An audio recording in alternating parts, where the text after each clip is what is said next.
Hello everyone. Question number 5 देखिए miscellaneous exercise से। Question number 5 है show that if A is the subset of B then C minus B is the subset of C minus A. ठीक है, हमें ये show करना है कि सी माइनस बी जो है वो सी माइनस ए का सबसेट है और इसका हम यूज कर सकते हैं कि A is the subset of B. Subset prove करने के लिए क्या करते हैं कि जैसे सी माइनस बी को हमें इसका सबसेट प्रूव करना है तो इसमें हम एक एलिमेंट ऐड करेंगे और वो एलिमेंट ए लिखा हुआ इसमें शो कर देंगे, जिससे हम कह सकेंगे कि इसका सबसेट है। Let x is the element of C minus B. अच्छा, जो एलिमेंट सी माइनस बी में होगा इट मीन्स वो सी में होगा लेकिन बी में नहीं होगा, क्योंकि सी में से बी के सारे एलिमेंट्स निकाल दिए जाते हैं। अच्छा, x belongs c minus b, this implies that x is the element of c but x is not the element of b. Okay, इसके बाद मैंने क्या लिखा है x this implies that x belongs c but x not belongs a। अच्छा, x b में नहीं है तो x a में नहीं होगा, क्योंकि a is the subset of b। a के सारे एलिमेंट्स b में रखे हुए हैं और जो एलिमेंट b में ही है ही नहीं वो a में तो हो ही नहीं सकता। ओके, जो b में नहीं है वो तो a में बिल्कुल नहीं होगा अगर a सबसेट है b का, तभी हम लेंगे इसको। अगर x नॉट बिलोंग्स b है तो इसका मतलब x नॉट बिलोंग्स a भी होगा। और ये पूरी बात मिला करके हमें क्या बता रही है, x अगर c में है और a में नहीं है इसका मतलब x c माइनस a में है। तो आप देखिए x हमने लेट किया था जिसमें c माइनस b में, x कहाँ निकल के आया c माइनस a में, तो इसका मतलब c minus b is the subset of c minus a। Question number 6 में क्या प्रूव करना है, गिवन ये है कि power set of a is equal to power set of b and we have to prove that set a is equal to set b। अच्छा, कोई दो सेट्स को अगर इक्वल प्रूव करना हो तो एक बात याद रखिएगा, अगर a इक्वल b लाना है तो हमें दो बातें प्रूव करनी होती है कि a is the subset of b and b is the subset of a। अगर ऐसा हो जाए तो सेट a और b दोनों इक्वल होंगे। ओके, देखते हैं। मान लेते हैं x बिलोंग्स a, x अगर a में है। अच्छा, ए में अगर कोई एलिमेंट 1 2 वगैरह है तो उसके पावर सेट में एलिमेंट क्या कौन कौन से आते हैं। देखिए, अगर 1 ए में है तो देखिए 1 का जो सेट बनेगा वो पावर सेट में होगा, क्योंकि पावर सेट क्या होता है, किसी भी सेट के सबसेट्स का सेट होता है।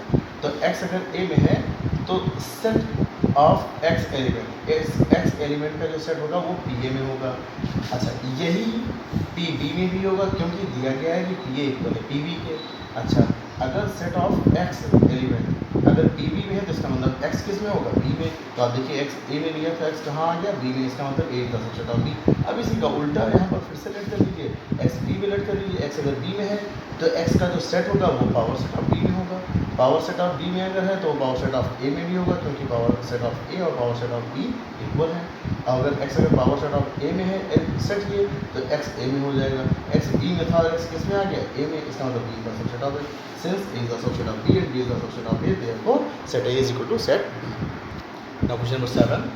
इसमें इस देखिए क्या करना है, is it true for any sets A and B, PA union PB is equal to PA union B। क्या ये बात कोई भी दो सेट A और B हो उनके लिए ये ट्रू है और जस्टिफाई और आंसर अपने आंसर को जस्टिफाई भी करते हैं। तो आपको बता दूं ये बात बिल्कुल भी गलत है। ये कुछ सेट्स के लिए तो सही हो सकती है, for some sets but not for any set. तो इसका वेरिफिकेशन करते करते मान लेते हैं कोई सेट ए ले लिया 1 2 और बी ले लिया 2 3, ठीक है ना। तो पावर सेट ऑफ ए का पावर सेट क्या बनेगा, इसके सबसेट लिखिए, इसके सबसेट में पहला पाई आएगा, दूसरा ये सेट खुद आ जाएगा, फिर इसके एक एक एलिमेंट्स को ले लें, क्योंकि दो एलिमेंट्स हैं तो 2 का पावर 2 यानी कि 4 सबसेट्स होंगे और उनको सबको पहले ब्रैकेट में क्लोज कर लिया तो ये पावर सेट ऑफ ए हो गया। ऐसे ही पावर सेट ऑफ बी लिख लीजिए, पावर सेट ऑफ बी लिखने के लिए पहले 5 फिर ये सेट फिर 2 और फिर 3, ये पावर सेट ऑफ बी हो गया। अब देखिए क्या लीजिए, P A union P B, P A और पी बी का यूनियन। तो पी ए में जो जो एलिमेंट्स थे वो मैंने चारों लिख दिए यहाँ पर देखिए, ठीक है ना। फिर उसके बाद क्या किया, पी बी का 5 लिख चुके थे तो नहीं लिखेंगे, 2 3 नहीं लिखा है वो लिख देंगे, 2 लिख चुके हैं 3 नहीं लिखा है वो लिख देंगे। तो P A union P B ये आ गया। अब क्या करते हैं, ए और बी का पहले यूनियन फाइंड करते हैं, तो 1 2 लिख दिया, 2 आ चुका है नहीं लिखेंगे, 3 लिख दिया।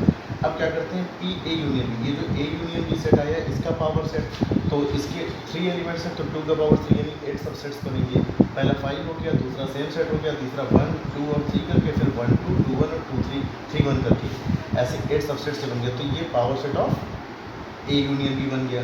अब आप खुद ही देख लीजिए कि जो ये P A union B B में जो जो एलिमेंट्स थे, देखिए 1 2 3 4 5 6, यहाँ पर 6 एलिमेंट्स हैं तो यहाँ पर तो 8 हैं। सब कुछ मत देखिए, total number of elements he equal नहीं है, तो बात करना कोई भी एलिमेंट्स का सेम नहीं है। Now we can see that P A union B is not equal to P A union B.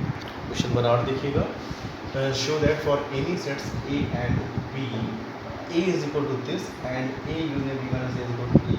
तो तो पहला पार्ट जैसे इसको हम प्रूफ करते हैं, देखिए A union B, A intersection B union A minus B. तो कुछ प्रॉपर्टीज हमको याद रखिए, कुछ इनको रूल्स, जैसे ए माइनस बी इज इक्वल होता है ए इंटरसेक्शन बी डैश। कोई भी दो सेट आप ए और बी लिए और चेक कर सकते हैं, ए माइनस बी जो निकालेंगे और ए इंटरसेक्शन बी डैश दो सेम आएंगे। तो ए माइनस बी के प्लस को हमने रिप्लेस किया ए इंटरसेक्शन बी डैश से।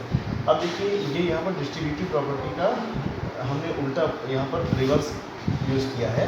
डिस्ट्रीब्यूटिव प्रॉपर्टी ये है A intersection B union B dash. आप चाहें तो इसको अगर डिस्ट्रीब्यूट करेंगे इंटरसेक्शन को यूनियन पर, तो आप यही पाएंगे A intersection B union A intersection B dash मिला।